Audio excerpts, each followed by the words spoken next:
like, if you go back to any time, when would that be? That would be when I left Alaska. I had a plan to go to New Mexico for 4 months for a sabbatical, and it took me 3 years to get there.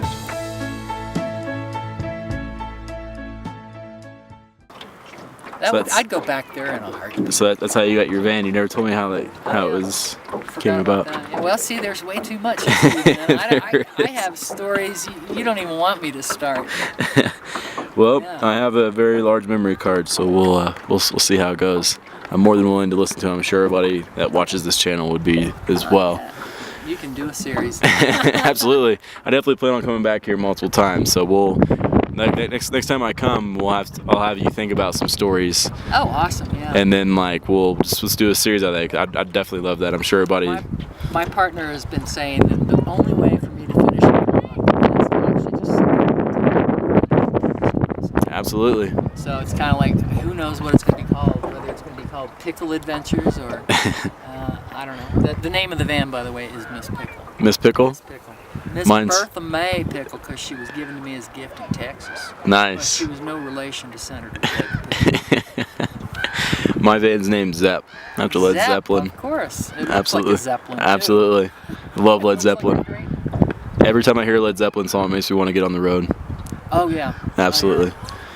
So if you could, if you had one mentor, one person that's, like, I wouldn't say throughout your life, but somebody that you always feel like connected to, somebody I'd go to say look up to when it comes to traveling, when it comes to life, whether it be an author, somebody you met on the road, who would that be?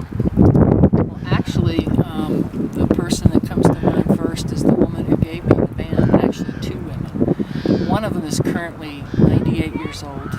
She's a retired doctor, and her partner is now 87 years old, and she's a retired opera conductor. Oh, really? And I met them when I was 21 years old. I was a house painter, and I went to work for them for a project, and then I maintained a friendship since, well, it's now 33 years later. That's awesome. Independent women made their lives. They were a little on the outside of the world. They were not, when they met and became partners, it was not allowable. So they've been together well over 50-some years, and they're still. That's awesome. It's really cool. So they gave me the freedom, to be different. Yeah. They were basically like, oh yeah, you can do that. Well, oh sure, why not? They followed my adventures. They just, And the reason I'm not going to ever get rid of the pickle probably is, especially since they're still alive, I send them pictures every year of me and the pickle from somewhere in the world. Yeah. Or somewhere in the country, and it's like they get a kick out of the fact that van is still on the road. Oh, absolutely. So I feel like you and I are both biased towards this, but do you feel like people that do the whole van thing, do you think that gives them, like you said, more? Sorry, you gotta stop that. Did it have a fish? No, but the ravens are attacking the bald eagle. Really? Yeah. Just Oh, kind of tormenting this. Just see that they're just kind of flying around. That raven wants that eagle, just for maybe sheer fun. I don't know. Okay, she's gonna land. Yeah, so we... Sorry. No, yeah, no. I definitely want to get as much video as that.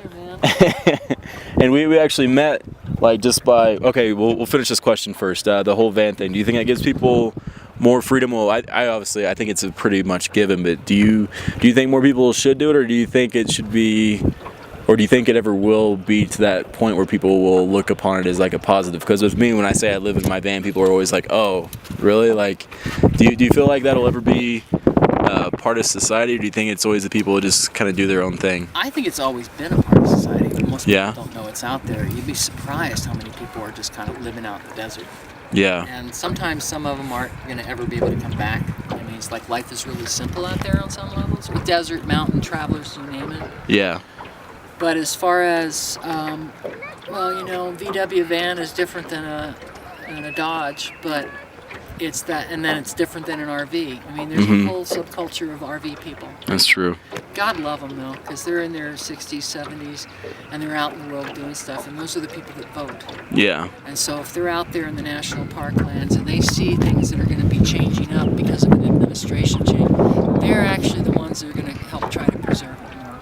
Yeah. So, but then we talk about people, just the lifestyle of living in a van. But yeah, I think having a van, having this kind of mobility is the American dream. I mean, a VW van, I can't go a week without at least 10 people acknowledging the van. Yeah. Wanting to like just say, wow, that's cool. We had one as a kid. Or somebody offering to buy it. Yeah. Because they want to get away. It just says